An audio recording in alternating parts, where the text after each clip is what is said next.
बंद करता येतं का मशीन?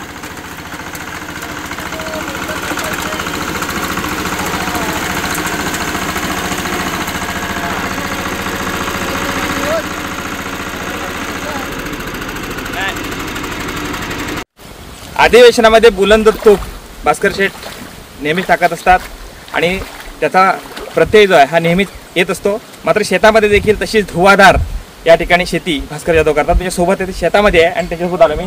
दरवर्षी तुम्ही असता शेतामध्ये, मी यावेळेला आलो शेतामध्ये. कशा पद्धतीने शेतीकडे वळलं पाहिजे लोकांनी? माझं महाराष्ट्र विधिमंडळाचं अधिवेशन सुरू आहे, त्यामुळे यावेळी मला पूर्ण वेळ शेतीमध्ये देता येईल असं वाटत नाही. तरी देखील 1-2-3 दिवस शेतीमध्ये दिले पाहिजेत म्हणून मी या ठिकाणी आलो आहे. आणि शेती लोकांनी केली पाहिजे, शेती लोकांनी करावी लागेल. याचं कारण असं आहे की आज सरकार जरी अल्पदरामध्ये किंवा काही मोफत धान्य देत असेल तरी हे धान्य कोणतरी पिकवतो म्हणून हे धान्य सरकार आपल्याला देतं. आणि म्हणून कोणतरी पिकवतो यामध्ये मी का नाही पिकवावं हा विचार प्रत्येकानं करण्याची गरज आहे. मला माहीत आहे की सध्या शेती करणं हे खूप जिकरीचं झालेलं आहे. शेतमजूर मिळत नाही आणि शेतमजूर मिळत नसली तर कोकणामधली शेती ही सीझन याला म्हणतात तो साधावा लागतो.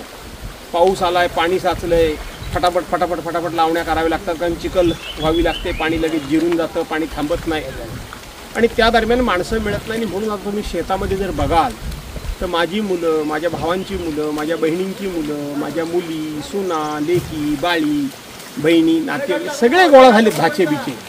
कारण शेवटी आपल्याला ती हे सीझन साध्य करावा लागतो. परंतु आता लोकांनी शेती सोडणं हे फार अडचणीचं झालेलं आहे. शेतमजूर मिळत नाही आहे. पण म्हणून भविष्यकाळामध्ये सरकारला MREGS किंवा रोजगार हमी योजनेतून शेतमजूर शेती करणाऱ्या माणसाला उपलब्ध करून देता येतील का याचा विचार करावा लागेल. त्याचबरोबर शेतीला औद्योगिकरणाचा दर्जा देता येईल का हे सुद्धा आपल्या सर्वांना बघावं लागेल.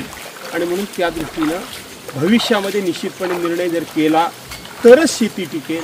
नपेक्षा शेती करण्यापासून लोक आता दूर पळायला लागलेले आहेत. अडचणी अनंत आहेत हे मला माहिती आहे, पण शेवटी स्वतःच्या शेतातलं धान्य हे सुद्धा एक प्रकारची ऊर्जा आहे. ते खाल्लं पाहिजे. ते खतविरहित धान्य असतं आणि म्हणून प्रत्येकानं काम केलं पाहिजे असा माझा जाणीवपूर्वक आग्रह आहे. शेतात मशागत कायम करत असता, राजकीय मशागत करावी लागते कुठंतरी. कशा पद्धतीने केली जाणार? कारण छोटी मशागत जेवढी चांगली तेवढं पीक अधिक चांगलं येतं. शेतामध्ये काय झालं आहे, आता बैलजोड्या वगैरे ठेवून शेती करणं खूपच महाग झालेलं आहे, ते शक्य नाही. आणि म्हणून आता नवीन मशिनरी आपल्याला उपलब्ध झालेली आहे. अतिशय संकरित जातीची चांगली पीक देणारी बियाणं उपलब्ध झालेली आहेत. तशी निवडणुकीची मशागत करणं इतकं सोपं नाही आहे. निवडणुकीची मशागत करायची म्हणजे पीक द्यायचं की न द्यायचं ते जनतेच्या हातामध्ये असतं. पण शेवटी त्या जनतेची सेवा तुम्ही कायम जर करत राहिलात, प्रामाणिक राहिलात, इमाने इतबारे आपलं काम केलं, सत्य बोलत राहिलात तर जनता निश्चितपणे तुम्हाला पीक देते, जनता तुम्हाला पाठबळ देते. आता जे सध्याचे निकाल लोकसभेचे पाहिले आहेत त्याच्यानंतर आपण दौरे देखील केले राज्यभरामध्ये. कशा पद्धतीने येणाऱ्या विधानसभेमध्ये बघताय आपल्या पक्षाकडे? नाही, आता असं आहे की नुकत्याच झालेल्या लोकसभेच्या निवडणुकीमध्ये आमच्या महाविकास आघाडीला बऱ्याच मतदारसंघामध्ये जवळजवळ 160च्या आसपास मतदारसंघामध्ये मताधिक्य मिळाले. भविष्यामध्ये आम्हाला 180 जागांवर तरी जनता विजय देईल असं माझी खात्री आहे. आपल्या कोकणातून किती जागा आपल्या येतील वाटतं? कोकणामध्ये काय आहे, महाविकास आघाडीचं आहे. कोकणामध्ये आहे कोण? ठीक आहे, लोकसभेला काही मतदारसंघामध्ये थोडेफार त्यांना मताधिक्य मिळालं असेल, पण बहुतांश मतदारसंघ महाविकास आघाडीलाच मिळाले.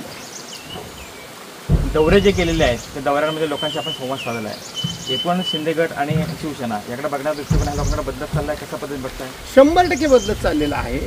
कारण शेवटी लोकसभेमध्ये आपण बघितलं त्यांनी 45+ म्हणाले होते, त्यांना 17वरच लोकांनी थांबवलं. आता त्यांनी कितीही वल्गना केल्या तरी लोक माझ्या अंदाजाप्रमाणे त्यांना 100च्या आसपासच थांबवतील. पुस्तका साळगावकर, TVN मराठी, चिपळूण, रत्नागिरी.